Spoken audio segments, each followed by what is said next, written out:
प्रणाम, नमस्ते, हरिओम। कैसे हैं आप सभी? आशा करती हूँ स्वस्थ और खुश होंगे। आज मैं फिर से उपस्थित हूँ आप सबों के बीच एक नई टॉपिक को लेकर के। आज का टॉपिक बहुत ही लाभदायक है। श्वास के को लेकर के आज का टॉपिक है। आज हम लोग जानेंगे कि अपने श्वासों को फेफड़ों में अधिक देर तक कैसे रोक करके रख सकते हैं एवं किस टेक्निक से, किस पद्धति से श्वास लें ताकि हमारे शरीर में प्राण ऊर्जा या प्राण वायु अधिक से अधिक मिल पाए।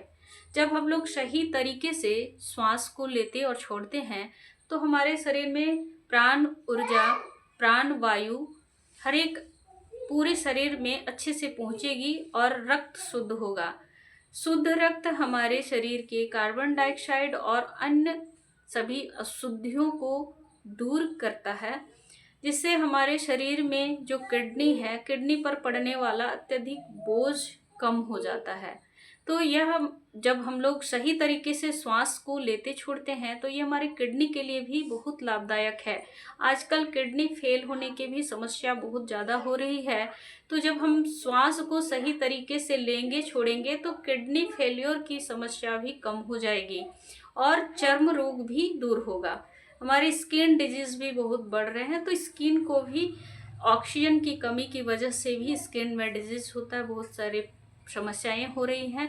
उन समस्याओं को भी ठीक कर सकते हैं और साथ ही हमारे शरीर की बहुत सारे रोग जो हैं, श्वास को सही तरीके से लेने और छोड़ने से ही से नहीं, सिर्फ हम अगर सही तरीके से श्वास लेंगे छोड़ेंगे तो हम अपने शरीर के अनेकों रोगों को दूर कर सकते हैं। तो आइए जानते हैं कि किस तरीके से हम लोग, सामान्य सा है, एकदम से सिंपल सा टेक्निक है, किसी तरह का जोर नहीं लगाना है, आपको कोई टाइम नहीं निकालना है। इसे आप कभी भी बैठे बैठे, चलते फिरते भी कर सकते हैं।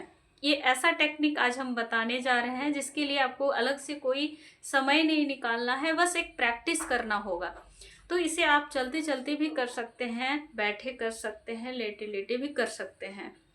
तो सबसे पहले तो जानते हैं कि फेफड़े में, अपने फेफड़ों में हम अब अधिक समय तक श्वास को कैसे रोक के रख सकते हैं। उसके बाद जानेंगे किस टेक्निक से हम लोग श्वास को लेंगे। तो सबसे पहले जो हमारा अंगूठा है, इसमें 3 भाग है, ऊपर, बीच और सबसे निचला वाला हिस्सा। तो सबसे ऊपर वाले हिस्से पे जब हम पहली अंगुली से दबाव डालेंगे और तीनों उंगलियों को सीधे रखते हुए इस तरह से श्वास लेंगे तो हमारे शरीर में जब हम श्वास लेते हैं तो उसको हम अधिक देर तक फेफड़े में रोक पाते हैं। इसके बाद दूसरे नंबर, जब बीच वाले भाग पर इसी अंगुली को दबाव डाल करके रखते हैं तो उससे अधिक देर तक फेफड़े में श्वास को रोक के रख सकते हैं।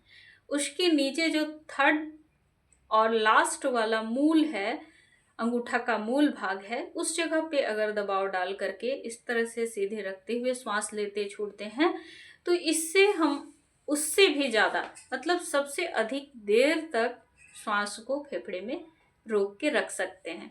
तो देखिए ये कितना सिंपल सा टेक्निक है और इसे हम लोग आराम से कभी भी कर सकते हैं। पहला, दूसरा और तीसरा, तीसरे में सबसे अधिक देर तक हम अपने फेफड़े में श्वास को रोक करके रख सकते हैं। और जब हम श्वास को अधिक देर तक रोक कर रखते हैं तो आप सभी जानते हैं कि श्वास हमारे शरीर के लिए कितना महत्वपूर्ण है। इससे हमारा ऑक्सीजन लेवल बढ़ता है, प्राण वायु बढ़ता है और आगे ही हम बता चुके हैं बहुत सारे लाभ हैं।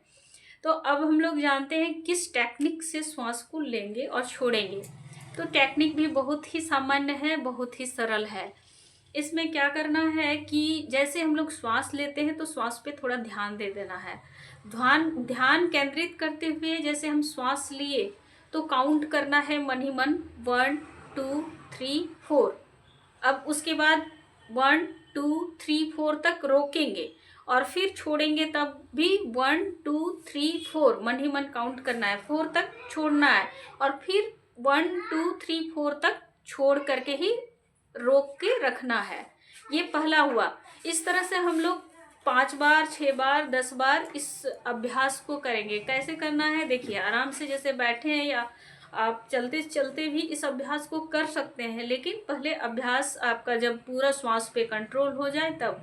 तो इसे बैठ करके पहले करने का कोशिश करें। रीढ़ की हड्डी को सीधे रखते हुए आराम से बैठें, बिना तनाव या दबाव के, और श्वास को धीरे धीरे आराम से लेंगे 4 काउंटिंग तक। 4 काउंटिंग तक लिए, अब रोकेंगे 4 काउंटिंग तक। 4 काउंटिंग तक रोक लिए, अब छोड़ेंगे 4 काउंटिंग तक। 4 काउंटिंग तक छोड़े और अब 4 काउंटिंग तक फिर से रोक के रखेंगे, उसे रोक के रखें। अब फिर से इस क्रिया को फिर से दोहराएंगे। तो इस तरह से जब हम श्वास लेंगे और छोड़ेंगे तो देखेंगे कि आपके शरीर में प्राण ऊर्जा, प्राण वायु का बहुत अच्छे से विस्तार होगा।